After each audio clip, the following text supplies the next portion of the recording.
నిజామాబాద్ జిల్లాలో విత్తన షాపుల వద్ద రైతులు పడిగాపులు కాస్తున్నారు. జీలుగు విత్తనాల కోసం అన్నదాతలు విత్తన షాపుల ముందు బారులు తీరారు. షాపులు తెరవక ముందే చెప్పులు క్యూ లైన్లలో పెట్టి మరీ విత్తనాల కోసం నిరీక్షిస్తున్నారు. మరోవైపు నకిలీ విత్తనాలపై వ్యవసాయ శాఖ దృష్టి సారించింది. జిల్లా వ్యాప్తంగా స్పెషల్ డ్రైవ్ ప్రారంభించింది. మరింత సమాచారం నిజామాబాద్ నుంచి మా ప్రతినిధి విఘ్నేష్ అందిస్తారు. ఖరీఫ్ సీజన్ ప్రారంభం కాబోతుంది. ఇప్పటికే నిజామాబాద్ జిల్లాలో రైతాంగం అంతా కూడా విత్తనాల కోసం చాలా చోట్ల బారులు తీరి ఎదురు చూస్తున్న పరిస్థితి కనిపిస్తుంది. అయితే ఈ రైతులకు సంబంధించి నకిలీ విత్తనాల బెడద విషయంలో కూడా జాగ్రత్తలు తీసుకోవాల్సిన అవసరం కనిపిస్తూ ఉంది. ఈ విషయంలో రైతులకు సంబంధించి విత్తనాలకు సంబంధించి మాట్లాడేందుకు మనతో పాటు రైతు సంఘాల నాయకులు ఉన్నారు. వారితో మాట్లాడదాం. సార్ చెప్పండి సార్, ఎట్లా ఉంది రాష్ట్ర వ్యాప్తంగా పరిస్థితి?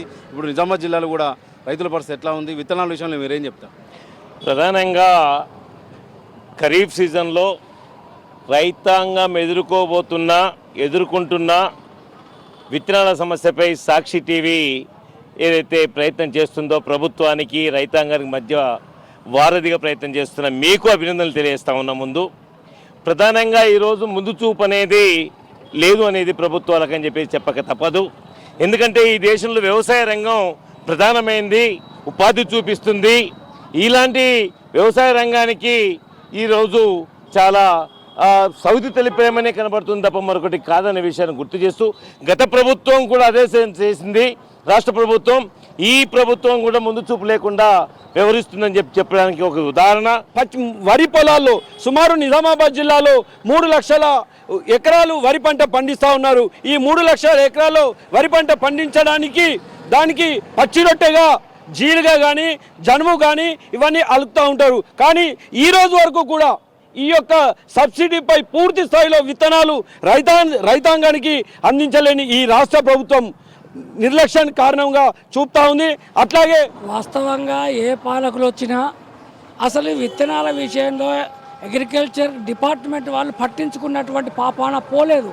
ముఖ్యంగా గత సంవత్సరం సోయా విత్తనాలు కావచ్చు, మొక్కజొన్న విత్తనాలు కావచ్చు, సప్లై చేసినటువంటి ప్రైవేట్ కంపెనీలు, అది కూడా పేరున్న కంపెనీలు, కార్పొరేట్ కంపెనీలు ఇచ్చినటువంటి విత్తనాలు కూడా ఫెయిల్ అయినాయి. అది ఫెయిల్ అయి రైతులు తీవ్రంగా నష్టపోయినరు.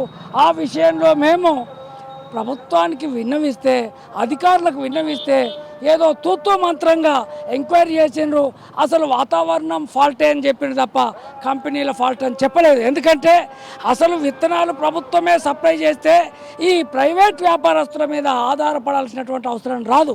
పోయిన సంవత్సరంలో ఈ సోయ పంట వేసినాము, పంట రాలేదు, మొత్తం కాయ వేసిన అంత జడ్డుపోయింది. అది కలెక్టర్ దృష్టికి కూడా తీసుకుపోయినాము. ఇక్కడ ఆర్డీఓకు, ఎంఆర్ఓకు, ఇలా ప్రభుత్వ అధికారుల దృష్టికి తీసుకుపోయినాము.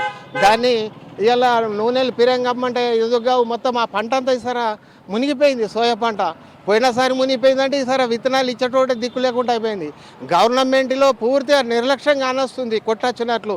ఈ రాష్ట్ర ప్రభుత్వం కావచ్చు, ఈ కేంద్రంలో ఉన్న ప్రభుత్వాలు కూడా ఈ వ్యవసాయం పైన విధి విధానాలు కూడా ఏమాత్రం ఖరారు చేయకుండా కేవలం నామమాత్రంగానే ఈరోజు చేస్తూ ఉన్నారు. అడావుడిగా ఖరీఫ్ సీజన్ రాగానే ఇక తనిఖీలు అనేటువంటి పేరుతో తనిఖీలు ఏదో అరకొర తనిఖీలతోని చేసి చేతులు దులుపుకుంటున్న పరిస్థితి ఉంది. నిజామాబాద్ జిల్లాలో ఇప్పటికే జిల్లా వ్యాప్తంగా కూడా వ్యవసాయ శాఖ ఆధ్వర్యంలో అంతా కూడా అన్ని చోట్ల కూడా తనిఖీలు ప్రారంభించారు. స్పెషల్ డ్రైవ్ కూడా చేపట్టారు. నకిలీ విత్తనాలకు సంబంధించి ఖచ్చితంగా ఎవరు ఏ షాప్ వాళ్ళైనా విక్రయిస్తే ఖచ్చితంగా కఠిన చర్యలు తీసుకుంటాం, క్రిమినల్ చర్యలు తీసుకుంటామని కూడా హెచ్చరిస్తున్న పరిస్థితి కనిపిస్తుంది. అయినప్పటికీ కూడా ముందు చూపుతో చాలా కాలం ముందు నుంచే ఇట్లాంటి చర్యలు తీసుకోవాల్సిన అవసరము కనిపించేదని, ఖచ్చితంగా చాలా సీరియస్గా నకిలీ విత్తనాల విషయంలో ఉక్కుపాదం మోపాలని కూడా రైతు నాయకులు డిమాండ్ చేస్తున్న పరిస్థితులు నిజామాబాద్ జిల్లాలో కనిపిస్తున్నాయి. కెమెరామెన్ సాయి కిరణ్తో విఘ్నేశ్వర్, సాక్షి న్యూస్, నిజామాబాద్ జిల్లా.